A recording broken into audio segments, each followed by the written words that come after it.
हाँ दोस्तों, खेसारी लाल के इवेंट में पवन सिंह का चर्चा, आज इसी पे बात करते हैं। इससे पहले नमस्कार, आप देख रहे हैं आरआरपी साथी। आरआरपी साथी पर पहला भी रहे हैं तो हमारा यही रिक्वेस्ट है कि आप चैनल को सब्सक्राइब कर दीजिए, क्योंकि आपका एक सब्सक्राइब हमारे लिए हीरा से भी ज़्यादा कीमती है।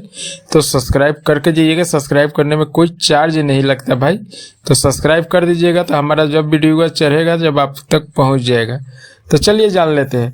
तो खेसारी लाल से पवन सिंह के बारे में बहुत सारे सवाल किए गए और खेसारी लाल ने बड़ी नाजुक से सवाल के जवाब दिए, यानी कोई तोड़ मोड़ को नहीं, नाजुक सी तरह से सजावट में जवाब दिए। तो आप लोग को बता दें कि राज्यसभा को लेके खेसारी लाल से सवाल हुआ तो खेसारी लाल बोले कि पवन सिंह बहुत पार्टी के लिए 17 साल से मेहनत किए हैं, लेकिन पार्टी एनी टाइम उनको धोखा देते आई है।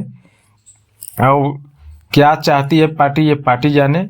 क्योंकि राज्यसभा जाते पवन सिंह तो हम लोग की भी खुशी होती, क्योंकि एक भाई गया ना राज्यसभा, सम्मान दिया गया पवन सिंह को, लेकिन ऐसे करते हुए बीजेपी नहीं नजर आई। तो फिर खेसारी लाल से सवाल किया गया कि क्या पवन सिंह आरजेडी में आ जाएंगे, तो खेसारी लाल कह रहे हैं कि ये उनका विचारधारा है, हमसे पूछ के बीजेपी में नहीं गए थे, हमसे पूछ के आरजेडी में नहीं आएंगे, हमारे कहने से आरजेडी में नहीं आएंगे, ये उनका विचारधारा है, वो क्या करेंगे ना करेंगे वो समझते हैं।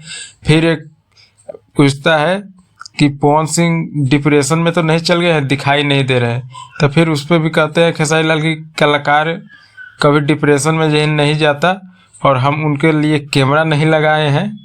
तो ऐसे ही मजाक में मतलब जवाब दे देते हैं। तो यही जवाब था। आप लोग को कैसा लगा सवाल, और अपने गाने को प्रमोशन भी करते हैं, फिल्म के भी प्रमोशन करते हैं।